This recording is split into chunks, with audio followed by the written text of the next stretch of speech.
Hey, shalom, and welcome to Wisdom and Torah. I was just here, been studying lately a lot about the commandments of the temple, and I wanted to share with you a little bit about, what I've been learning lately. I'm recording it. Some of you will come in a little later, and I wanted to share with you about some of the things that I'm learning lately that I'm studying, focusing my research and studying on that. In the last 21 years, I've had the pleasure to focus a lot of my research on the temple, and in the last 8 years, I've been studying directly now from Joseph Good, and I had the idea to take. He made a mention of the 613 commandments. Out of the 613 commandments, there are 600. Out of the 613 commandments, they are 271 or 79. I can't remember exactly the number that deals directly with the temple. So my idea was, let's get together, me and him, weekly, and let's study the commandments dealing with the temple. So what I did, I went into my Logos Bible program. They have a program that is called the Commandments of the Law, and I downloaded every single one of them, and we've been numbering them and going through them. So these are the commandments of the Torah and the temple, and the whole project is to get it done however long it takes. It doesn't really matter how long it takes, but I've learned a lot already. So what I want to do today, I was going to record it on a regular video for my website, but I decided to do it on Facebook Live because I wanted the audience to get the benefit of what I'm trying to do. Hopefully, this would allow us to get a broader understanding about how the temple relates directly to certain areas. For example, the feasts, the eating clean, judicial matters, the Jubilee. People talk about offerings and tithe, but yet they don't study the temple perspective of how the offerings and the function and the tithe work in the temple and what were they for. We talk about sighting the new moon, but yet we never really consider sighting, understanding the book of Numbers in regards what was the requirement in the temple in regards to the sighting of the moon. We talk about Yom Teruah, Rosh Hashanah, and we never consider studying the different calendars and how they're tied together to, the temple. So one of the things that we as believers should consider is the importance of the commandments. So let me get this straight. Over a third of the commandments deals directly with the temple, and this is the area that we least spend time studying. Now, I know what people are thinking, and they say, well, Rico, he does this temple. Well, the reason is because over a third of the commandments is connected with the temple. So 90% of what you study and what we do or keep today as a Torah is directly or indirectly connected with the temple. And I'm going to give you some examples. But let me make the connection. I'm going to go through my notes. And by the way, if you have this book, I highly recommend this book. It's by Joshua Bertman. He does a good job explaining about Kiddush, Genesis, the garden, and all this stuff. It's a really good work that he did. I highly recommend it. It's been very, very pivotal for me. All right. So let's go to, and this is the premise of what I'm sharing today. Why is the reception of Shabbat, which, by the way, many people in the Torah believing world who believe in Yeshua object with the customs that are taking place on the traditional Sabbath table in Judaism. And I always wondered, why do Orthodox, they connected the Sabbath table with an altar, and the bread has a meaning, and the wine has a meaning, and the salt has a meaning, and the washing of the hands has a meaning.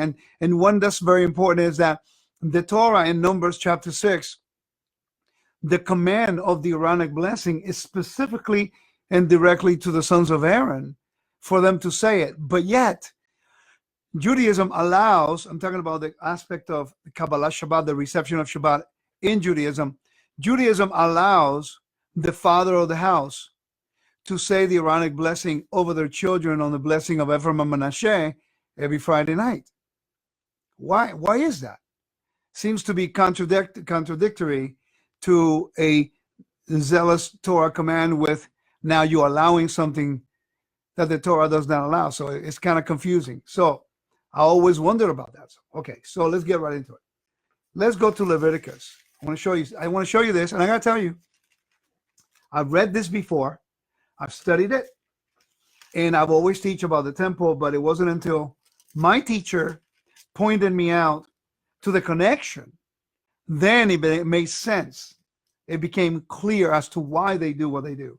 Okay? By the way, this is not a defense of any religious system, but I've always said that when Christians do something that is biblically correct, we give credit to them for doing it right. When Orthodox do something that is biblically correct, we give credit to them for what they did right according to the Bible. If I do something incorrect, regardless, you got to correct it. If I do something right according to the Bible, then it's okay. Okay?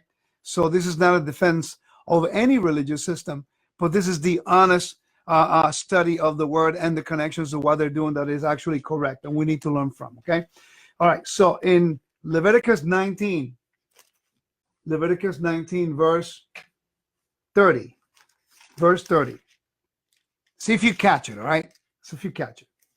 It says, I got the wrong Bible. I got my Spanish Bible. I could translate it. It says, my Sabbath you shall keep, and my sanctuary you shall have reverence for. Okay? So give me 1 second. Let me get my Bible here. Sorry, guys. I've been teaching in Spanish so much that I got the wrong Bible. So in Leviticus 19, when you think you're doing everything perfectly and you get set and then nothing works, it's kind of funny. All right. Leviticus 19:30 says, you shall keep my Sabbath and reverence my sanctuary. I am the Lord. Now in Leviticus 26, verse 2, it's exactly the same structure. It says, you shall keep my Sabbath and reverence my sanctuary. I am the Lord. So here, what Joe Good was telling me is that there is a direct connection between the Sabbath and the temple. Now I understand why in the biblical narrative of the Brit Hadashah, the first century writings, a lot of the events that happened in the life of Yeshua happened around the Sabbath, the feast, and the temple. So connected. It's a theme.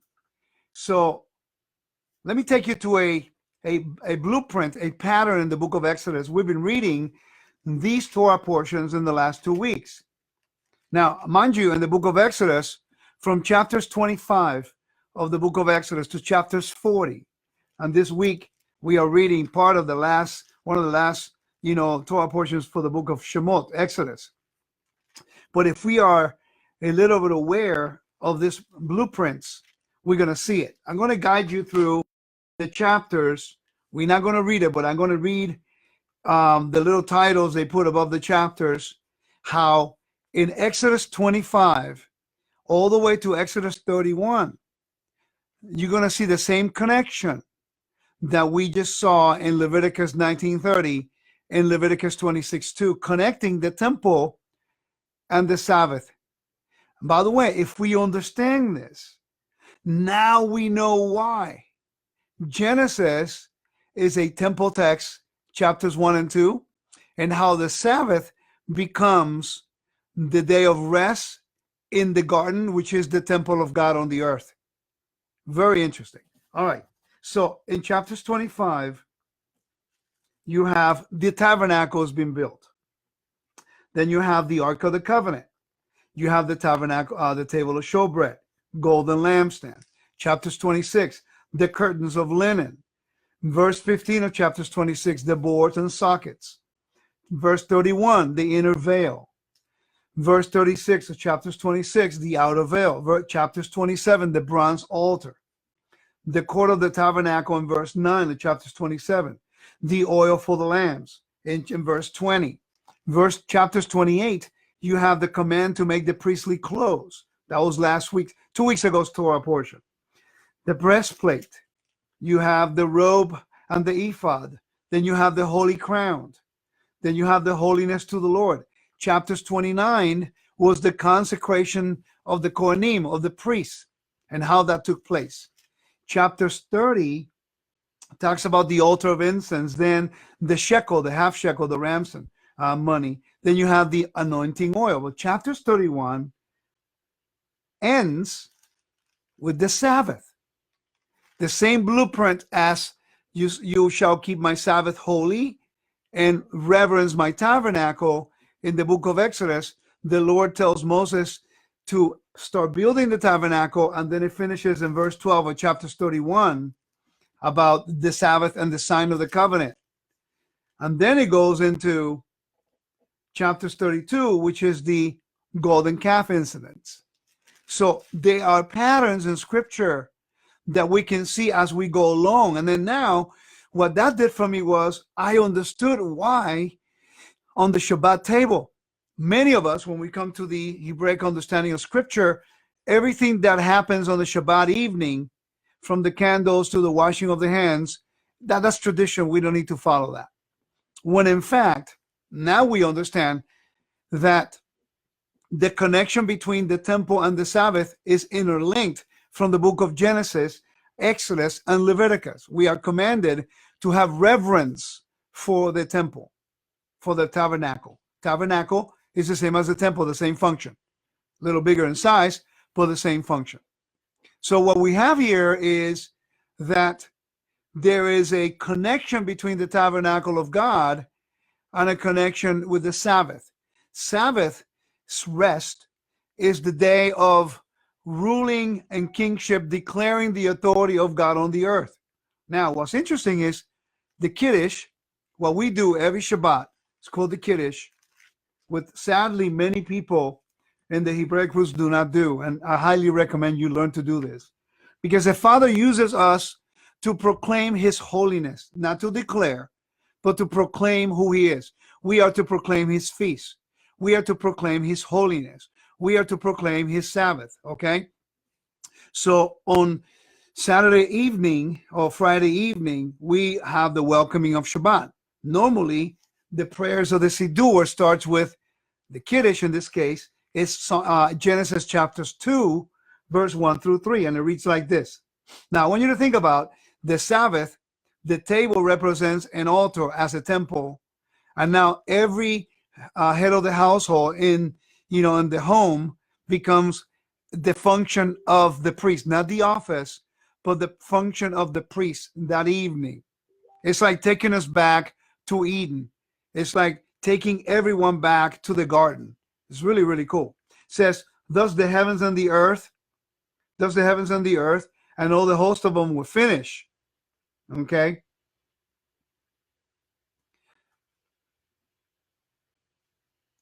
Okay, and it says that thus the heavens and the earth and all the host of them were finished. And on the seventh day ended his work, which he had done. And he rested on the seventh day from all the work that he had done. And Elohim blessed the seventh day and sanctified it, because in it he rested from all the work that God had done and created and made. So what we're doing is recognizing and proclaiming that it is the God of Israel who created the heavens and the earth. And that's what we do in the Kiddush. So how do we continue that celebration? Because of the connection between the Sabbath and the temple, now the Sabbath table becomes a microcosm, and your house become a microcosm or a metaphor of a temple. So in this case, the bread has a meaning. The bread represents the manna from heaven, or the manna given to them in the wilderness. And then you have salt. The salt represents covenant. The salt on top of the bread is that God has a covenant with his people, and that he's the provider to Israel. That's why we do the blessing. Baruch atah Adonai Eloheinu melech Haolam. Blessed are you, O Lord our God, King of the universe. We are proclaiming his kingship on the day of his creation, on the Sabbath when he rested, when he rules. That means that your Shabbat table and your home becomes a microcosm of Eden. It becomes a microcosm of the millennial reign.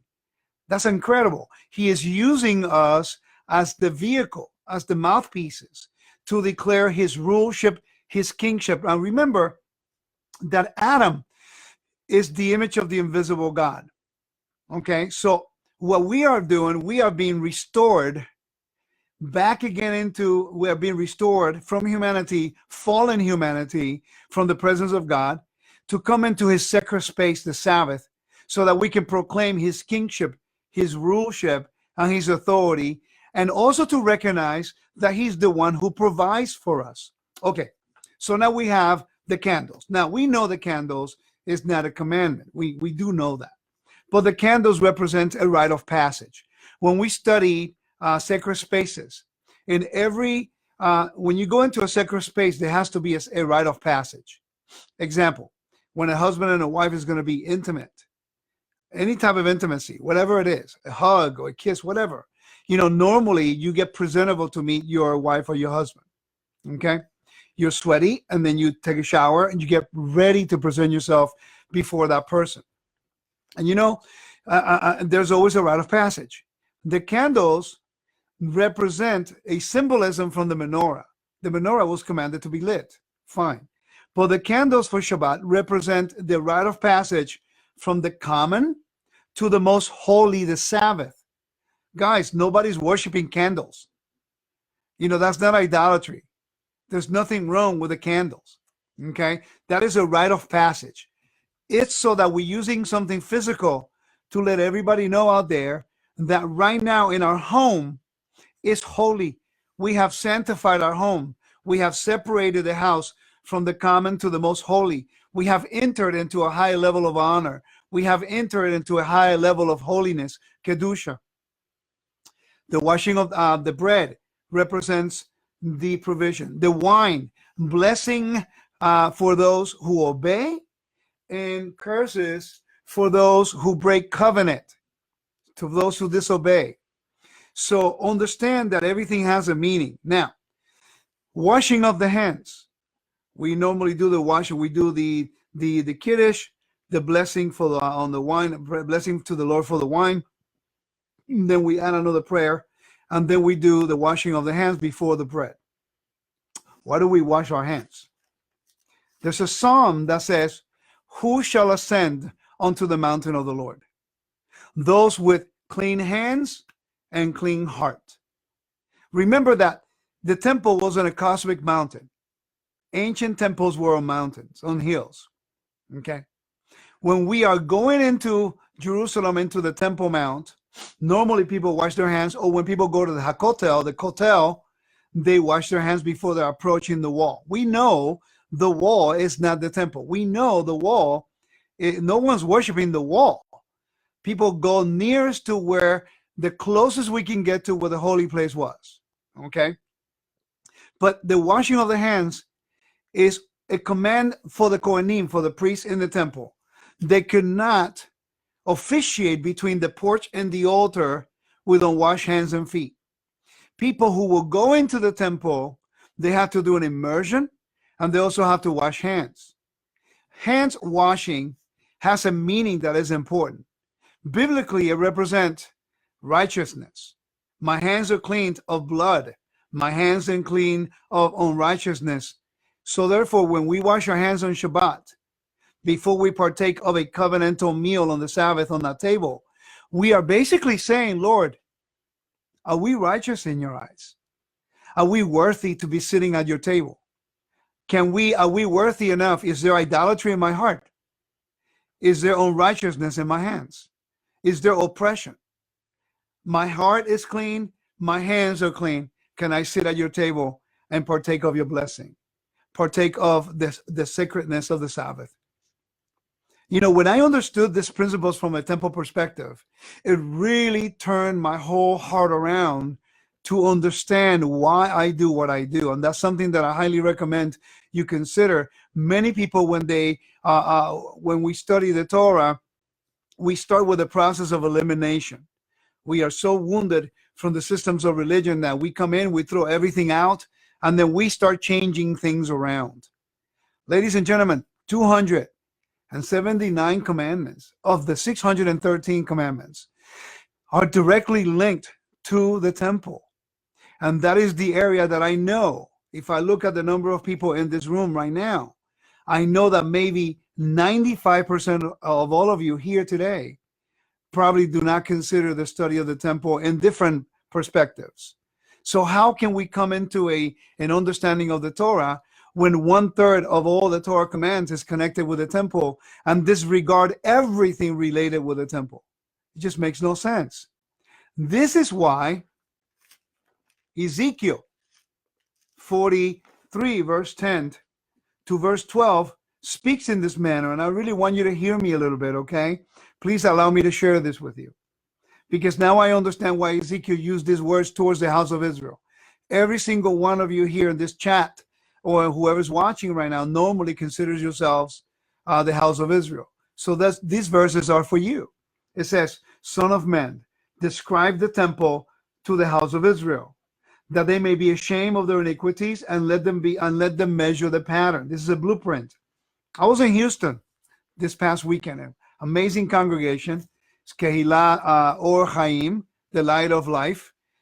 It's being led by two wonderful young brothers, Shlomo and my brother. Oh my God, I just went blank. Please forgive me, brother. I went blank on your name.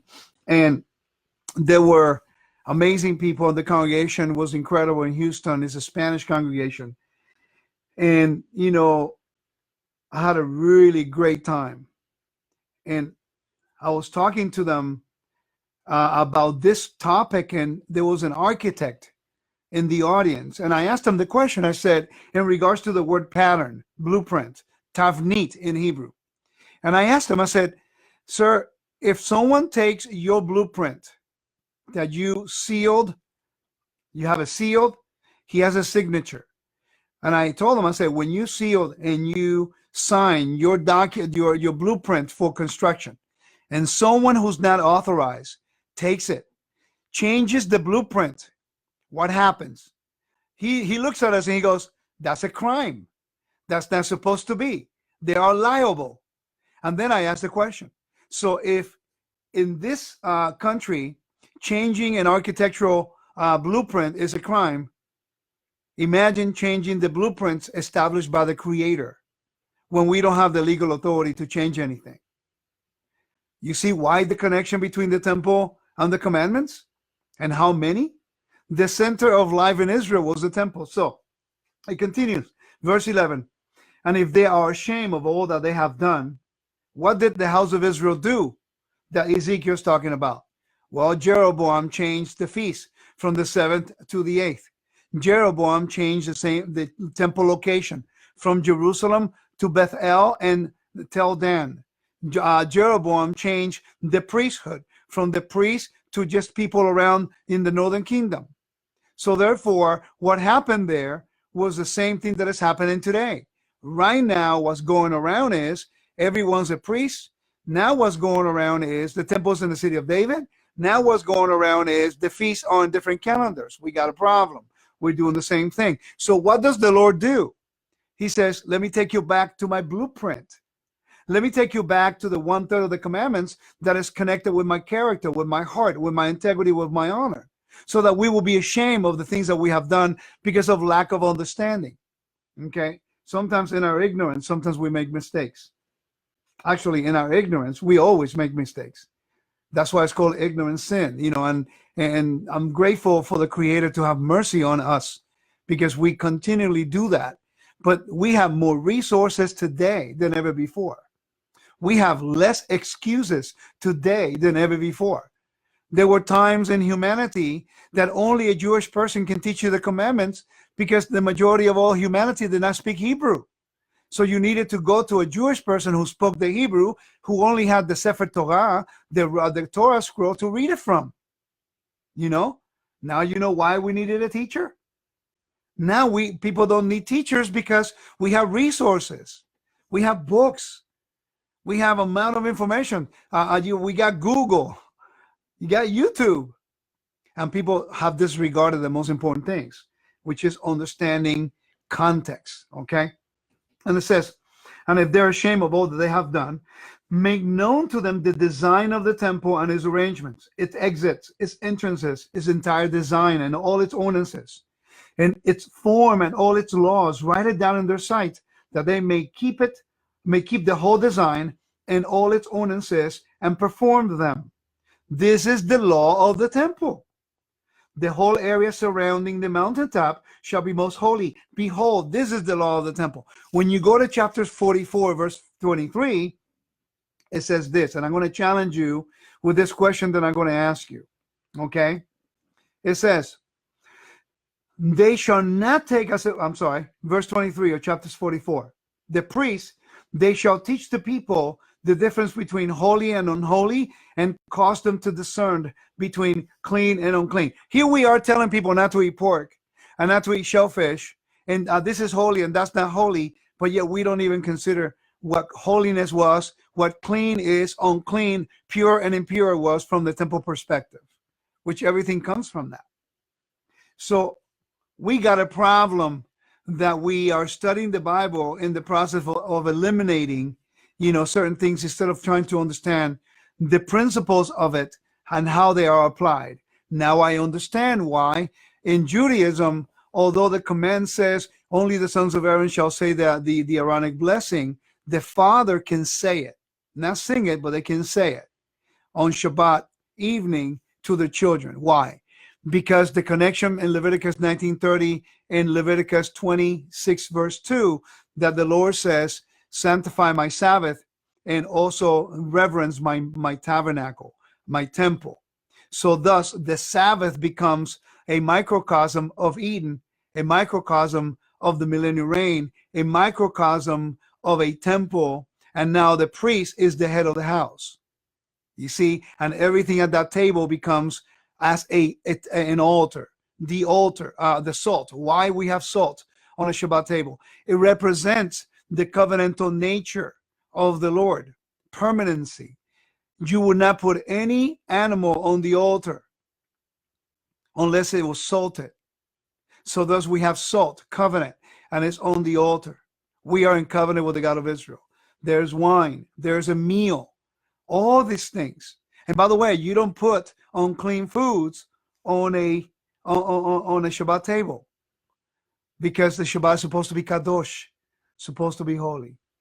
These are some of the things that I really believe that we should dedicate some more time to. These are concrete things. This is not speculation. This is not a conspiracy theory. This is not somebody thinking. No, these are all based on commandments. 613 commandments in the Torah. Sadly, we don't really follow a lot of them, and I don't think we understand 1/3 of them because we never paid attention to them, or we consider them important. Mind you, chapters 21 of the book of Acts deals with the Nazarite vow. But how many people understand what a Nazarite vow was? How many animals per person? How many baskets of bread, unleavened bread per person? How many days minimum can you do a Nazarite vow? How many times do you have to shave if you the first or the second or the third shave? I mean, where do you present it in the temple? What door do you go to? Which chamber, and where was it located? I mean, how can we read Acts 21, which is directly linked to a temple protocol, and yet we don't understand anything that happened there? Something to consider. The book of Hebrews, written from Italy, written in the context of the Day of Atonement in the year of Jubilee, but yet we never really studied all the steps of Yom Kippur and what the priests have to go through. It talks about the sons of Aaron, but yet we never really study the genealogy. I'll be hard pressed to find many people who can down straight tell me What is the differences between the priestly family and the Levitical families, and where does the high priesthood come from? Just a simple study on the genealogy would allow us to understand the context of the book of Hebrews. Even if you're not an expert in the temple, but if you understand that all the priests are Levites, but not all the Levites are priests, and then you can go down the genealogy, you see this quite clearly. There's no more arguments here if we understand these things. So I submit to you that 99% of all the problems, okay, deals with not understanding the temple. Ryan sent me a text. I'd like to read it to you because I think it's connected with this. So he says, if I get it, says Abraham Herschel talks about the Sabbath as a temple and time in his Sabbath book, which is true. Anyone who understands the temple and the Sabbath and really understands the temple sees the Sabbath as a direct link. Why? Because it's connected with the commandment. It is a command. Reverence my temple, my sanctuary. If you're not having reverence for the temple and you are minimizing the temple, you're minimizing the altar, you're minimizing the sacrifices, you're minimizing the priesthood, you're minimizing the location, then we are breaking the command that God gave us. Something to think about. Many people argue with me all the time about the temple. Mind you, you're entitled to. But if we are commanded to do it, and then we say we are Shomer Torah, that we following the Torah. For example, let me give you something that I understand deeper now because I've been researching. I have the Mishnah right here. The Mishnah on the Moed, right? And I was reading about the Shabbat. And the Shabbat, it tells you, Judaism, the Torah doesn't tell you really how to keep Shabbat. It tells you not to kindle fire, okay? But because of the connection between the commandments here of the temple and the Sabbath, well, what they said was, okay, we get it. So everything that will be considered work on the tabernacle is avoided on the Sabbath. Let me repeat this again. When you read in Judaism the 39 categories of prohibited labor on the Sabbath, which many of us, including myself, used to criticize all the time. And now the more I keep looking into this, I'm going like, oh, I understand why they did what they did. Because the connection in the commandment of Leviticus of the Sabbath and the tabernacle, what it was done by the Sanhedrin Council or the Great of the Men Assembly was, there are 39 things that was considered work in the tabernacle. So those things that are work in the tabernacle or the temple, then on the Sabbath you can do. Now, mind you, the priest did it in the temple because avodah, the work is to serve the Lord, okay? But for anyone out there, you're not allowed to do certain things. How do they come up to those conclusions? Because again, the connection of Leviticus of the tabernacle and the Sabbath. So now they're not reinventing. They're not just sitting around saying, I think we're going to make people's life miserable, so let's take that, and that. No, they just said, okay, this is what happened in the tabernacle, and this is what, then the connection with the Sabbath. And again, we have to be honest. People don't like it when we are saying certain people are right or certain people are right.